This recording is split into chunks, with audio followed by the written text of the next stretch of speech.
Alright, Fire Emblem gamers, it is time to take a look at the Young Heroes banner for this year. Now, funnily enough, I actually have already recorded the chapter from this banner.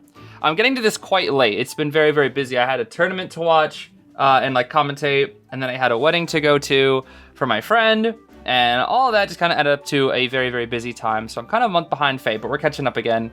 So hopefully we don't fall behind like a full year like we did last time. But let's take a look at this banner. I do know the heroes that are on this, and I really do like them, but I don't really know much about their skills. Let's take a peek here.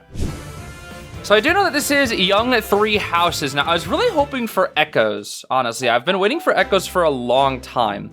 So maybe Echoes will come next year, but we'll see. For now, we got the baby Three Houses, which I was also kind of looking forward to as well. Of course, we're going to be seeing baby Felix out here first. And I forget, they really should have done, Sylvain as well, I think. Any skilled blacksmiths? I want a good sword. And that's crazy. If Tempest Trials was still a thing, there probably would have been Sylvain. Yeah, so baby Felix is kind of like brave Felix, where he has the, move ahead and to move ahead. So he basically has 6 movement, which is, just fair and balanced. Priming Sword, interesting. Arch Rival, Duelist Blow, Matchless Wolf, okay. New B tier that's even more powerful, and then Burst of Thunder, okay. So this is gonna be like Endless Tempest Powercraft, it looks like, that's my guess. Dash across the battlefield and can act up to 3 times, dramatically boost attack and speed, yep. This is what we've, come from Felix. Yeah, that voice, bro, that sounds like Rowan. That generally sounds like Rowan from Warriors. Which, by the way, are we ever getting Rowan from Warriors, bro? Makes me wonder. Let me guess, he one-shots Diamant? With one strike! With one single strike?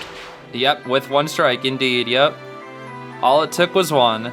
And look at that, bro. Oh my gosh, the movement options on this guy, Felix. Sheesh. Okay, now we've got Claude, which I know a lot of people are mad that he wasn't called Khalid. If I put my mind to it, I could go anywhere. Even to Fodlan. But I feel like the reason why he isn't called Khalid, maybe I'm just wrong, but... Oh, okay. Oh, he's got a style. Oh, that's cool. Okay. Nice style there.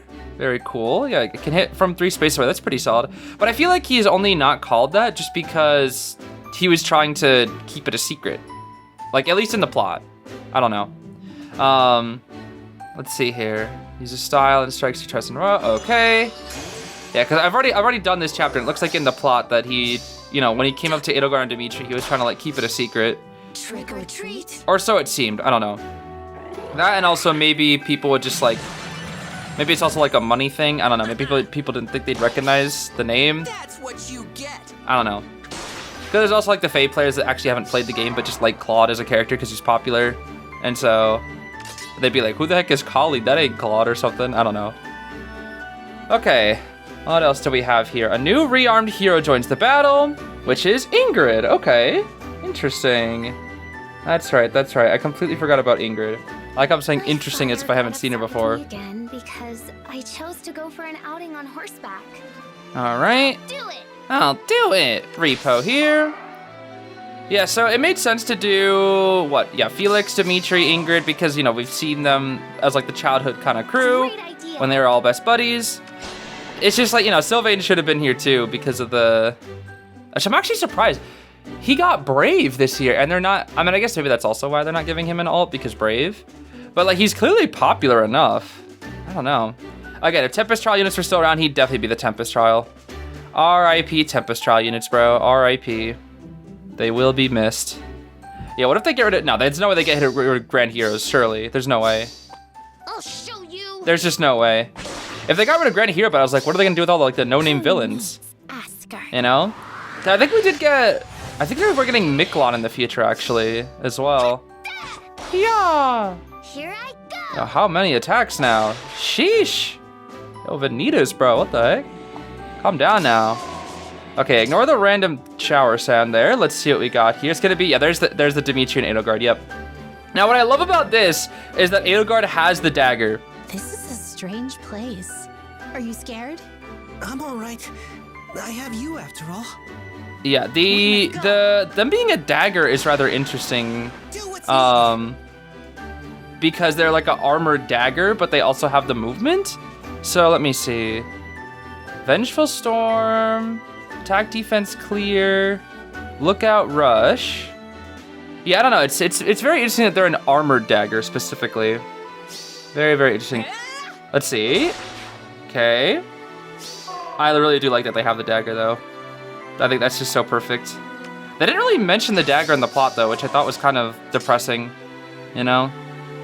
They have a style. Impregnable Wall Stride style. Reduces damage from foes' first attack by... What? Okay. We'll handle them. We must go. Okay. You got this, El. You got this, El. Their style is subdue foes, then strike for the kill. Attack mode. Okay. Oh, exposing foes' weaknesses. Really? 1. For my lord. All right. 1 damage. Wow. Going now. All right. And does that kill? Wow. Okay. Sheesh. I mean, it still took 3 hits to kill Legendary Black Knight. So, you know, there's always that to consider. Duo skill. Grants unit another action. And if Kanto has already been used, re-enables Kanto. Oh, man. Oh, man. Yep. Oh, man. We will not lose. The classic, bro. The classic. Oh, my goodness. Yeah, these units seem pretty solid. Pretty solid. I will not lie. Yeah, so unfortunately at the time of recording this banner is already gone. But you know, when it comes back, I would love to get Baby Dimitri and Baby Edelgard. That's my biggest priority. Genuinely, that is definitely my biggest priority here. R.I.P. No Tempest Trial. That is quite sad though. Definitely quite sad. Yeah, I don't actually know how good Edelgard and Dimitri are. I imagine Felix is really good. I mean, I imagine all 4 of these characters are quite good, but we'll have to take a peek at them real quick. Let's see if we can start off with Felix with the Priming Sword, which has Enable Kanto Distance +1 max 4. X-Rate Special Trigger -2. That's pretty solid, actually. Max cooldown combat can't be reduced below 1. Okay, that's fine. At the start of player phase or enemy phase, grants Attack, Liberate, Speed, Liberate, Dodge, and Pulse Follow to unit and certain target ally for 1 turn. Support partners on the player team targets any support partner, otherwise targets ally with the highest max speed on player team at the start of battle. Okay, interesting enough. That feels like it works pretty well. Then we have grants all stats +15, unit deals +25 damage, reduces damage from foes attacks by 15, and reduces damage from foes specials by an additional 15 during combat. Okay, quite solid there. We have Arch Rival, which is a very good special. Duelist Blow, which is going to be very, very good here for little baby Felix. And then Matchless Wolf, let's see here. This is going to be different from all these other, well, whatever they're called, the Lone Wolf or whatever. We got Phantom Speed +7. If a unit has not used or been the target of an assist skill during the current turn, it grants another action to unit and inflicts isolation on unit and pair up cohort, of course. Blah, blah, blah. Unit took action without entering combat. Okay, this is all the parentheses stuff. Okay, yeah, he just gets the extra action as he moves forward. Yep, basically. Simple enough. Okay, inflicts all stats -5 on foe. Unit deals damage equal to 20% of unit speed, reduces damage by 20% of unit speed as well, and reduces damage from foe specials by an additional 20% of unit speed during combat. And also, if decreasing the speed difference necessary to make a follow-up attack by 10 would allow unit to trigger a follow-up attack, triggers Potent Follow 100% during combat. Okay, so that's where he gets his 3rd attack right there. Then we have Burst of Thunder, which is just, you know, unit can move 1 extra space. Grants bonus to units all stats during combat equal to number of spaces from start position to end position of whoever initiated combat ×2, max of 6. Unit deals +5 damage, reduces damage from foe's attack by 5, and grants special cooldown charge -1 to unit before unit's first attack during combat. Okay, that is really, really good, actually. Very good offensive C skill with that bonus movement. Yeah, that's quite good. That is quite good. I don't know if that's actually super broken. I feel like he's maybe missing a little bit of stats somewhere, but that does seem really strong. I'm not gonna lie. Like all the effects that he has, all the effects that he wants, he kind of has. I guess the biggest thing is like, what, no follow-up or something like that? I don't know. He's got a lot of good effects though. Definitely a lot of good effects. We have Hunting Bow with Claude up here next, which is effective against flying foes, accelerated special trigger -1. We have for allies within 3 rows or 3 columns centered on unit, grants all stats +5, and special cooldown special cooldown count -1 before allies first attack during combat. For allies, interesting. Okay, this is all for allies then. And also, if allies' speed is above foe's speed, grants no follow-up, which is quite solid. Then we have grants all stats plus 15, neutralizes penalties to attack and speed. Unit deals plus 25 damage, reduces damage from foes' attacks by 15. Grants special cooldown charge -1 to unit before unit's first attack during combat, and has no follow-up as well. Then unit has the style Ashes and Dust style, which is unit can attack foes from 3 spaces away, which is quite good. And then after combat, if unit attacked, inflicts gravity on target and foes within 1 space of target. Cannot move 3 spaces within 3 spaces of foe that have triggered the bulwark effect. Unit suffers a counterattack, blah, blah, blah. After combat, movement effects do not occur. Skills effect range is treated as 2. Okay. So he can't use cancel after this is what I'm guessing here, right? Yeah, after combat, movement effects do not occur. Okay. That's still pretty solid, though. For being able to hit from 3 spaces away, that's still pretty solid. Especially with the little gravity effect that you can inflict afterwards if they're all bunched up together. We've got Dragon Fang as a special. It's definitely not that good. I think we probably got, like, what, Curve Shot or something? I'm not entirely sure. It's definitely not the best one, though. Then we have Collapsed Star. Let's see here. It enables Canto Distance, max 3, minimum of 1. Inflicts all stats except for res -5 on foe. Unit deals damage equal to 20% of unit speed. Reduces damage from foes' attacks by 20% of unit speed, and neutralizes effects that inflict special cooldown charge -X on unit during combat, which is quite good. And also, if decreasing the speed difference necessary to make a follow-up attack by 10 would allow unit to trigger a follow-up attack, then we get potent 100%. Okay, that's 3 attacks then. If unit is, or if it is unit's first combat, If it is unit's first combat initiated by unit this turn, if unit's speed is greater than foe's speed +5, reduces damage from foe's first attack to a maximum of 1 during combat. Oh wow, that's quite solid. That is quite solid. That's no more 80% damage reduction, just goes to 1. If unit initiates combat, grants Collapse Star and increases speed difference necessary for foe to make a follow-up attack by 10 during combat to unit for 1 turn after combat. And then Collapse Star is, if it is unit's first combat initiated by foe this turn, reduces damage from foe's first attack to a maximum of 1 during combat. Yeah, that's quite solid, actually. Quite solid. And then we have AS Insight Hone, which is quite fine there as well. So yeah, very, very good stuff there for Claude. Then, of course, we have rearmed baby Ingrid here. Let's see. She's going to be having the Arcane Thorn, which is a spear, which is has slaying. And then at the start of player phase or enemy phase, grants defense and res +6, truly incited, and preempt pulse to unit and allies within 2 spaces of unit for 1 turn. Okay, this seems somewhat... this is interesting. We have defense and res +6 and then truly incited, which is odd. Weird, I guess I didn't want to do an extra attack and speed to make the arcane weapon a little bit better. But we have all stats +15, unit deals +25 damage, reduces damage from foes' attacks by 15, and then reduces damage from foes' specials by an additional 15, and then reduces the percentage of foes' non-special reduced damage by X% skills by 50% during combat, which is definitely not bad at all. We have Shatter Slash here, which is boost damage by 80% of the greater of unit's speed or defense when special triggers. Inflicts penalty on foes' attack and defense equal to the highest penalty on each stat between target and foes within 2 spaces of target. It reduces damage from foes' first attack by 40% during combat. Okay, definitely not bad at all. That's pretty solid. That is definitely solid, especially adding a little bit of extra penalties for some extra damage there. We've got the A tier or A skill Proper Knight, which is enable Canto Distance +1 max of 4. If unit acts, or after unit acts, inflicts attack speed, defense -7, sabotage, and discord on closest foes, and any foe within 2 spaces of those foes to the next actions. After Canto, if unit has used an assist skill on the current turn, grants unit another action, and re-enables Canto. Pretty solid. Then grants all stats +8/+X to unit, and unit deals +X × 4 damage, reduces damage from foes' attacks by X × 4, and reduces damage from foes' specials by additional X × 4. X is equal to the number of spaces from start position to end position of whoever initiated combat. Okay, max of 3, so we can get 12 additional damage, 12 reduced damage, and 12 reduced damage from a special, and the 12 extra attack speed, def, res for a total of +20, which is kind of crazy. And then, and grant special cooldown count -1 to unit before unit's first attack during combat, and special cooldown count -1 to unit before unit's first follow-up attack during combat as well. And also, if it wasn't enough, if decreasing speed difference necessary, blah, blah, blah, blah, 10, yep, potent follow 100% for a 3rd attack. That's quite good already. And then we can round this out with attack speed favor and AS Outcry Dull. Okay. That seems pretty solid. That is a lot of effects right there, but we are not done yet. We have the Oath Dagger for Edelgard and Dimitri, which has Slaying for foes within 3 rows or 3 comms centered on unit, inflicts attack, defense, res -5, reduces the percentage of foes' non-special reduced damage by X% skills by 50% during combat, and neutralizes foes' non-special, okay, numerical basically, and then grants attack, def, res +11 to unit. Okay, not 15, it's interesting. Unit deals +25 damage, reduces damage from foes' attacks by 15, reduces damage from foes' specials by an additional 15, and unit makes a guaranteed follow-up attack during combat. Okay.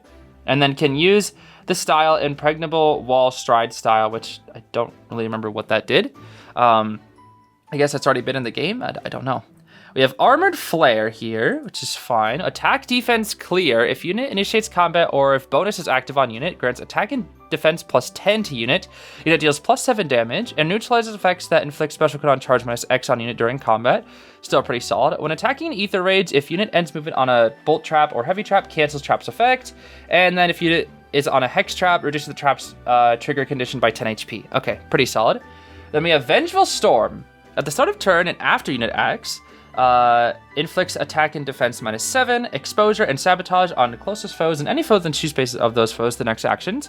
Inflicts attack and defense -5 on foe. Unit deals 20%, or unit deals damage equals to 20% of unit's defense. Reduces damage from foes' attacks by 20% of unit's defense. And grants special cooldown count -2 to unit before unit's first follow-up attack during combat. Okay. But it's for the follow-up, though, specifically. And then after Kanto, if unit entered combat on the current turn, grants another action to unit and re-enables Kanto. That's quite solid there. Then, of course, we have Lookout Rush, which enables Kanto 2. When Kanto triggers, enables unit to use Distance Swap on ally.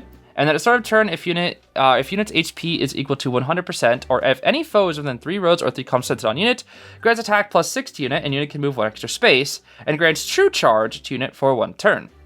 And if unit initiates combat or is in 2 space of an ally, grants attack, speed, defense +4 onto unit, and unit deals +5 damage during combat. Okay, that's actually a pretty good C tier skill for some extra stats and movement right there. Pretty solid, I can't lie. Pretty solid. Okay, I mean, this unit seems quite good, but I'm gonna be fully honest with you. I feel like they're missing something. Maybe they are really good, but I don't know. I feel like this unit is actually missing something. It feels like they're missing like an effect or two, or like maybe just like a few extra stats. I don't know. Maybe their raw stats are just insane, so it's kind of hard to say, but I feel like this unit is missing something. I don't know. This is like somewhat underwhelming. Yeah, that's for the style though. It reduces damage from foes' first attack to a maximum of 1 during combat, which I guess that style is quite solid. Yeah, I don't know how often you can use this. And then triggers Potent Fall 120% during combat. Damage to... Oh, wait, was it damage to foe from unit's first attack is reduced to a maximum of 1. Okay. Yeah. Interesting. Damage to foe from unit's first attack is reduced to a maximum of 1. That's weird, though. That's odd. So basically, it's saying... So basically what this unit does, it's interesting. So you give yourself only 1 damage, which is interesting. So I guess the idea is like you do a minimum of 1 damage just to get the hit off. And then... Basically what Edelgard does here, her goal is to kill you on the follow-up attacks. That's it. Because we have Potent Fall 120%, which is also when you trigger Armored Flare. And then you have all the extra effects from your special. So I guess the idea is do 1 damage with the style, and then you'll take no damage in return. And then you can, hit your second attack, which will do insane damage. And if the person doesn't have no follow-up, you have 2 attacks afterwards, which will do insane damage. So that's kind of interesting. It basically means like all that reduced damage from first hit, it doesn't really matter, because usually after all those damage reductions, you'll just do hardly any damage. So Edelgard's like, okay, let me just do 1 regardless, just for a little bit of chip, and then all your damage reduction is now gone on the following hits. Now you die. I think that's the idea. And basically the thing is like, she can do it while also giving herself like no damage in return. That's actually, with the style, this actually caps off the unit, I think. Yeah, this makes the unit quite good now. I was say until I saw what the style was, I was gonna say this is kind of whatever. But now seeing the style, this unit like actually synergizes so well. So basically, she really wants to use this style though. She really wants to. I guess I say they, since it's a duo unit. They really want to use this style here. Okay, I actually don't know how good this unit is, but they seem solid. I'm not gonna lie, this unit seems quite solid. I just don't know if they're gonna be very good for a while, because I feel like they're eventually gonna lack the kill power. But at the end of the day, if you have a lot of support globally from a distance, I feel like this unit can definitely just sweep through teams, that's for sure. especially in this meta. You know, you can give them an emblem and all that good stuff, and give them all these extra effects. Yeah, this unit should be pretty good for a while. It should be pretty good for a while, I'm not gonna lie. Okay, well, I think that's all for today. I definitely do want to get Edelgard and Dimitri in the future, but I think for now, you know, since the banner is already gone, I'm just gonna have to be a little bit patient. But yeah, it seems like a pretty good initiator, especially in Ether raids for Edelgard, and the rest of the units do seem quite good. Lots of good effects on them. They seem very good offensively, especially with all those third attacks with those potent follow-ups and whatnot. But yeah, definitely let me know what you think about the Three Houses Young banner. I'm kind of a fan. I don't know. I kind of like it. I do kind of like it. I do hope it comes back around so I can get myself Dimitri and Edelgard. But for now, I think that's going to be all for me. So take care, everybody. Thank you so much for watching. Let me know your thoughts on this banner. I would say good luck, but it's already gone. So I'll just say, hopefully, if it comes back, you'll get some luck or something. I don't know. But yeah, that's all for me. I'll see you later. Take care. Bye-bye now.